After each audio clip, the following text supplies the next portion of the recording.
I'm just going to do an opening statement and then I'll answer questions. Okay. He's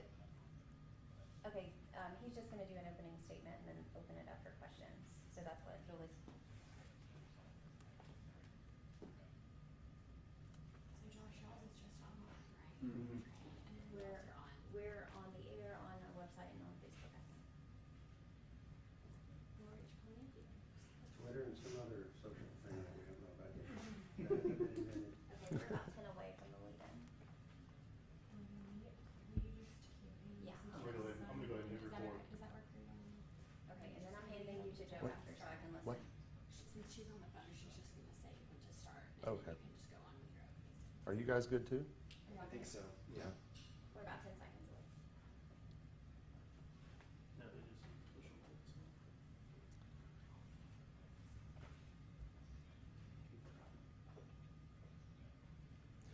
Well, good evening, and I want to say thank you for coming today, and I want to thank the President of the United States and Secretary Azar and others who, as we just watched, have really pulled together a lot of important resources to move us forward. I know locally we've been working very hard to prepare and respond to what we've been seeing in terms of these world events. I know this has been a very difficult time. This last week has been a very difficult week for the people in the Tri-Cities and the Appalachian Highlands region because there's a lot of unknowns and there's a lot of concern with what we don't know. The President pointed out a couple of things during his speech that I think are important to address. One, he encouraged hospitals to stand up their emergency operations centers. I'm proud to say that Ballad Health did that on Tuesday. We did that 3 days ago. We've had our emergency operations center fully functional. And it's been, I think, so far very effective at helping us make policy decisions and deploy those decisions. The President also talked about a new website that they'll be implementing in partnership with Google.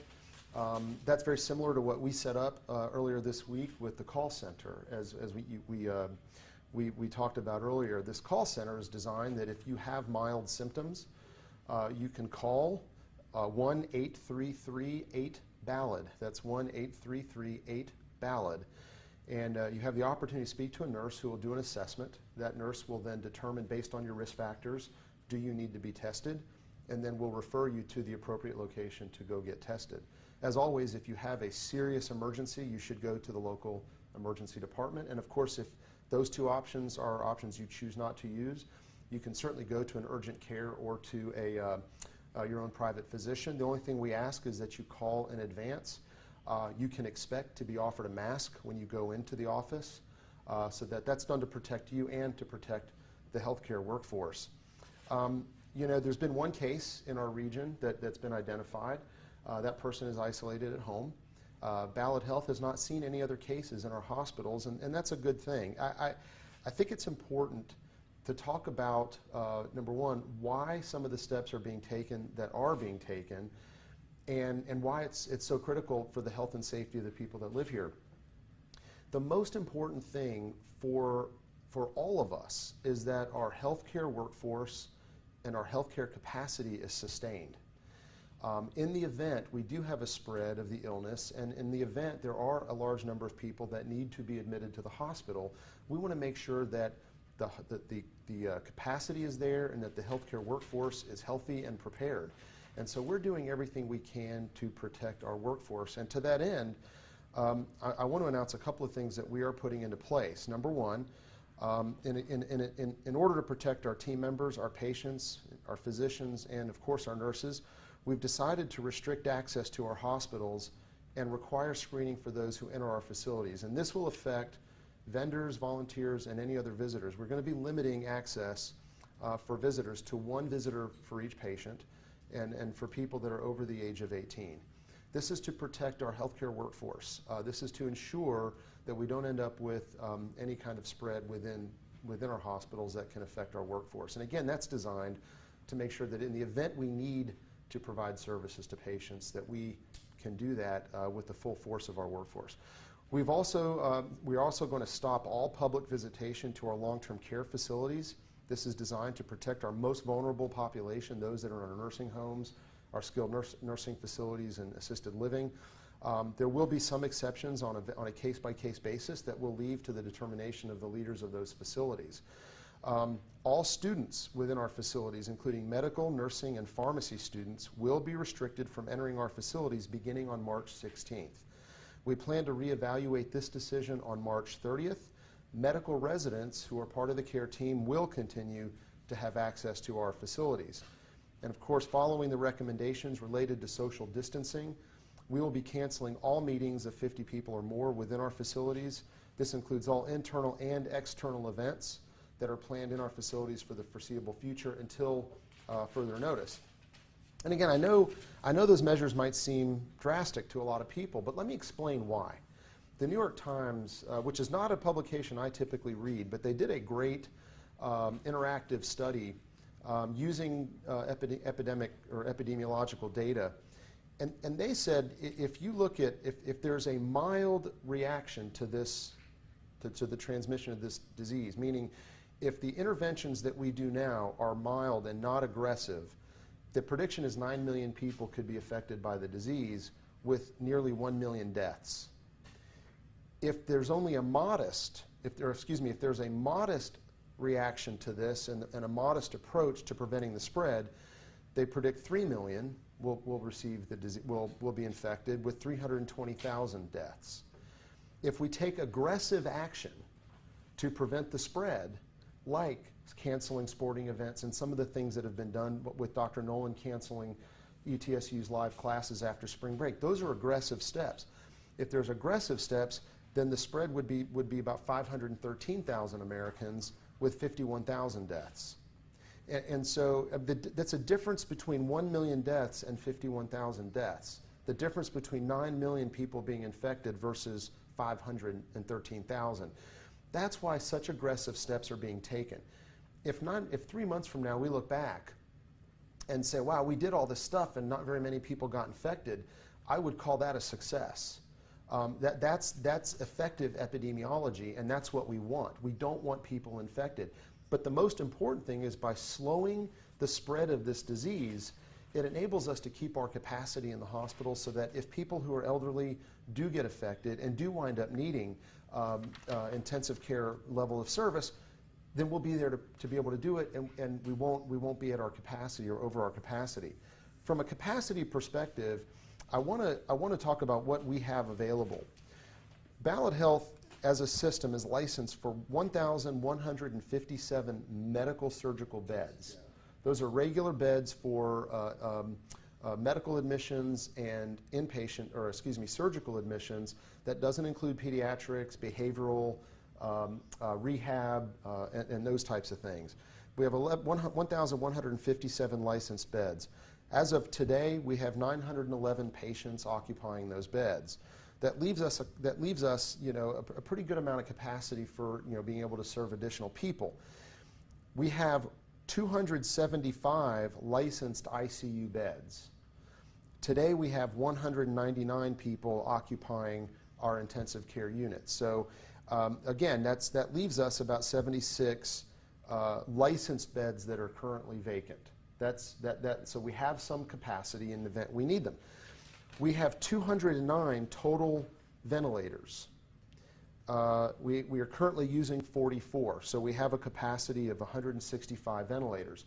I've asked our supply chain team to acquire 30 additional ventilators, and we're in the process of doing that. Unfortunately, as you can imagine, there's a run on ventilators right now, and so there's about an 8 to 10 week delay in being able to get those. But I do believe we've got enough available ventilators in the event we need them.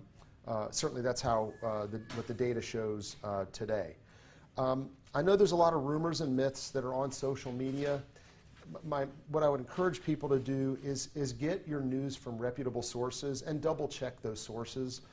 The Centers for Disease Control and Prevention, the State Department of Health, or the World Health Organization. Ballad Health has a website, www.balladhealth.org/COVID-19. All the data that's on our website is vetted and it's accurate.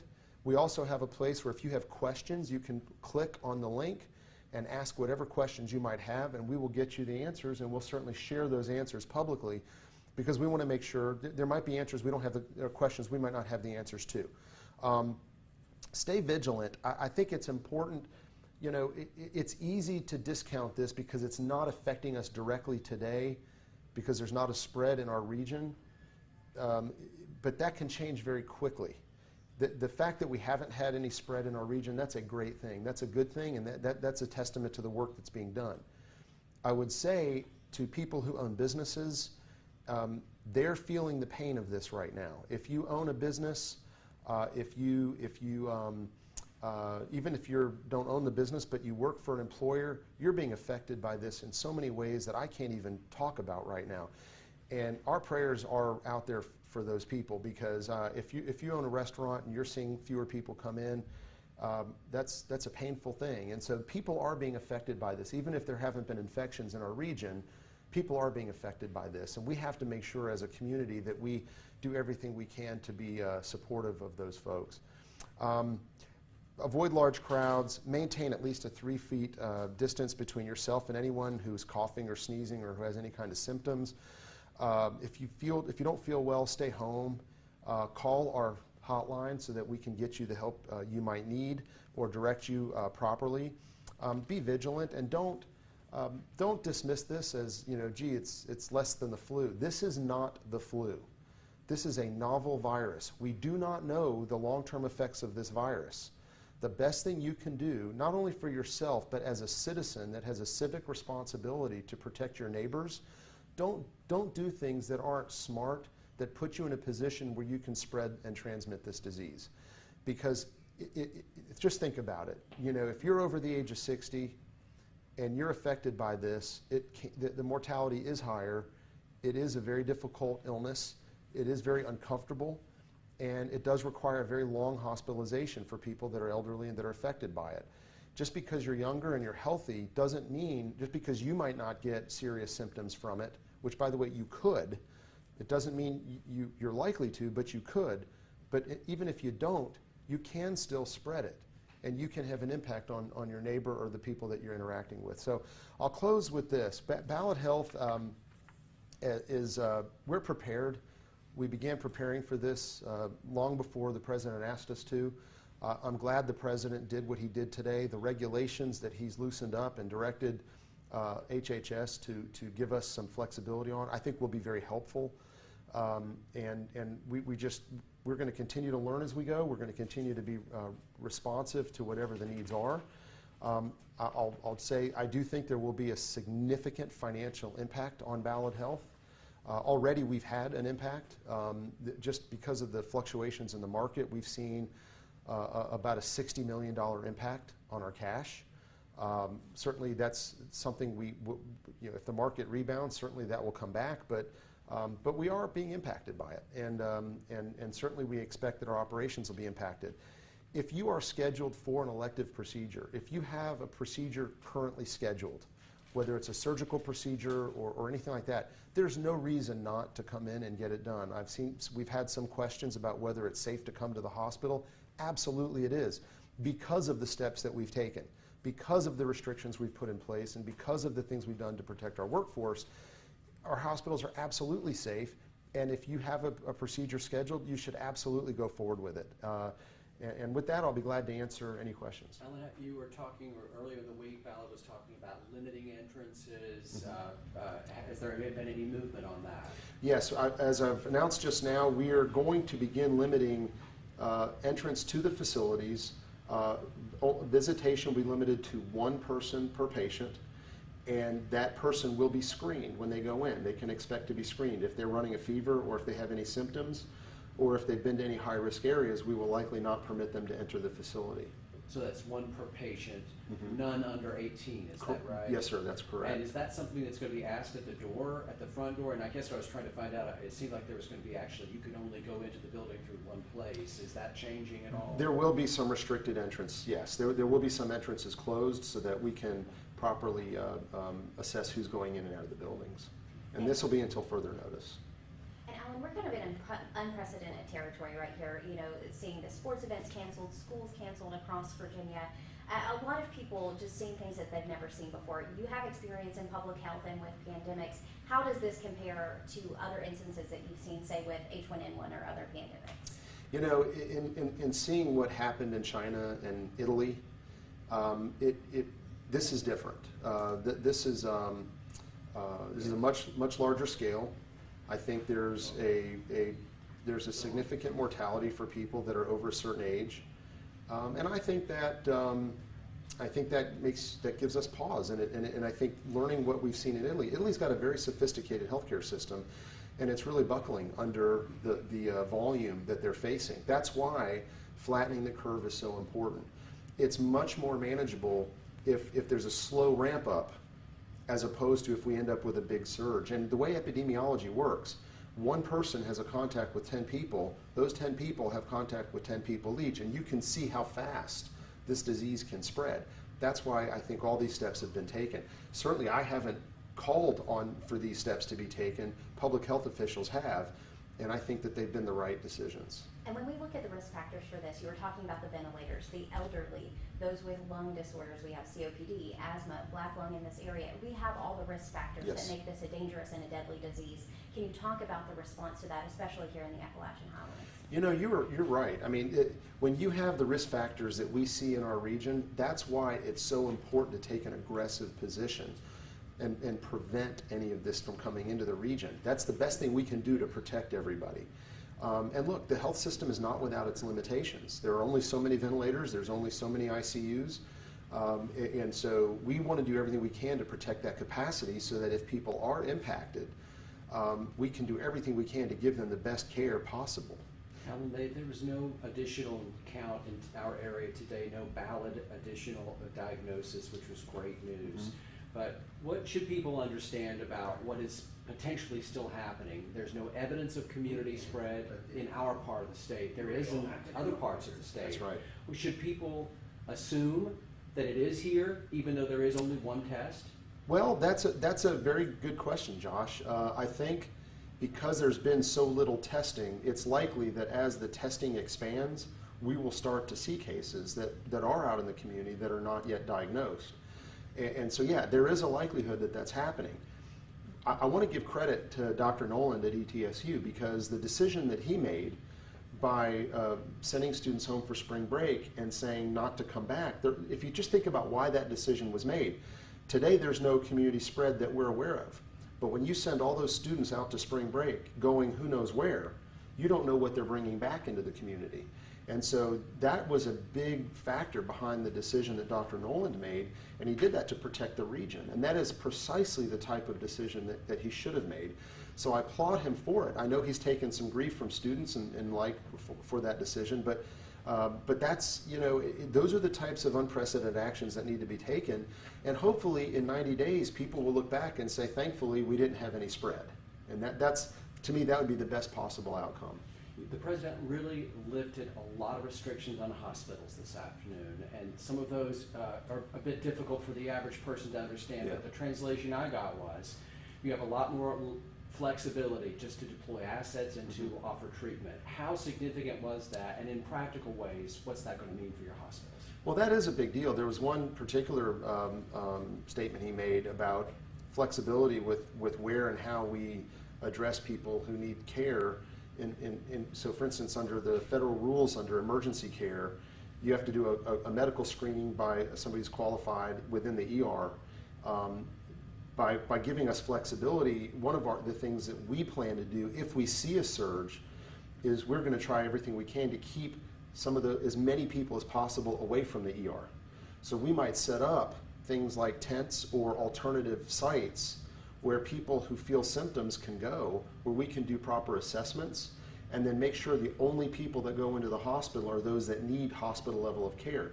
And again, the reason for that is if you have all these people in the hospital seeking care, but many of them don't need to be in the hospital, you've now exposed your healthcare workforce unnecessarily, which can then create a shortage. So everything we're going to be doing is going to be designed to keep people who could be infected but don't need to be hospitalized, keeping them away from the hospital. And one of the regulations that the president directed HHS to give us flexibility on actually will help us do that. The emergency visits at other facilities. At other locations that allow us to protect, and he specifically mentioned so that hospitals could continue to see emergency patients. If a hospital ER gets overrun with patients who think they have the coronavirus, and you clog up the ER with those patients, you still have patients who are having heart attacks and all other types of illnesses that need to be seen. And so the key to this isn't just treating people who have the illness, it's treating people who have the illness in an isolated way, and also keeping your capacity available for all the other needs that the community has. Because there's an awful lot of heart disease, there's an awful lot of neurological events that people, strokes. We want to make sure we can continue to serve that population. And Alan, you were talking about some of the flexibility with Ballad. Should we see an influx here and the receiving centers that would be available to kind of quarantine and keep those patients separate? Can you elaborate on that and what that might mean for those patients who are diagnosed with coronavirus? So initially, we have the capacity now, as I mentioned with the statistics I gave you, we have the capacity right now to serve a certain number of patients in isolation within our existing assets. If we start to see a volume, if we start to project that there's going to be a higher volume, then the likelihood is that we will start to identify facilities that we will repurpose specifically for the coronavirus. And that way we can keep them isolated in those facilities, and as we need to, if the volumes grow, then we would cascade to other facilities. That's frankly one of the benefits of being Ballad Health, is that we've got this large inventory of assets, that if we need to repurpose certain assets, we can do that while keeping our tertiary hospitals capable of serving all of the other needs that we have.